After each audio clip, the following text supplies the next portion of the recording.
44 anyos na kasambahay ikinwento ang umano'y pagmamaltrato ng mga dating amo sa loob ng 3 taon. Biktima nagsampa na ng reklamo laban sa kanyang mga dating amo. Ang detalye sa report ni Andrew Bernardo.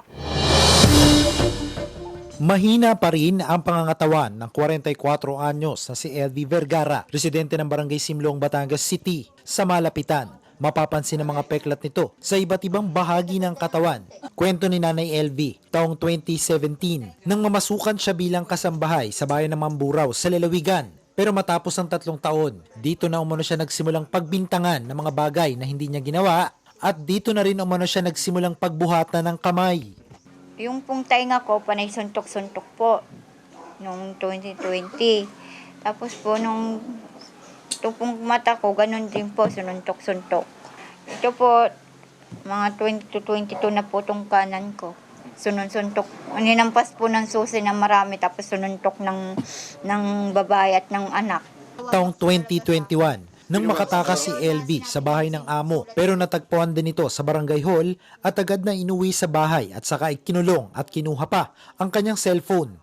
Dahil sa umano'y kalupitan na naranasan sa loob ng mahigit 3 taon, nawala ng paningin si Nanay LV. Hindi po talaga ako tinigilan na saktan niya at pinukpok po ng martilyo.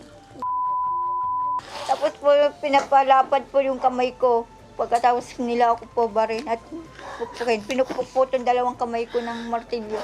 June 28 ng taong ito, tuluyang na-rescue si Nanay LV. Nagsampa na rin siya ng kasong serious illegal detention, serious physical injuries at violation of kasambahay law sa mag-asawang amo na sina Jerry at Franz Ruiz.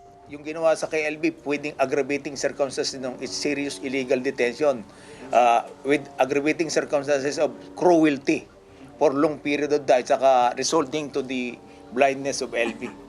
Imagine, parehong mata niya, bulag, na napakasakit sa atin kasi yan ang ating pinakamahalagang parte ng ating katawan. Ang Occidental Mindoro LGU pinapunta sa Batangas ang pinuno ng Provincial Social Welfare Development Office para tutukan ang sitwasyon ni Nanay LV.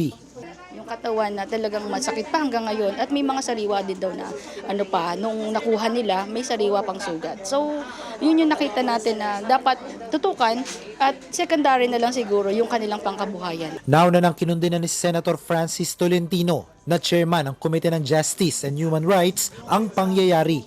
Ikukonsulta ko dun sa mga miyembro ng Committee on Justice and Human Rights kung i-aakit namin ito para dinggin ng komite itong pangyayaring ito. Sa Martes, nakatakdang isailalim sa pagsusuri ang mata ni Nanay LV.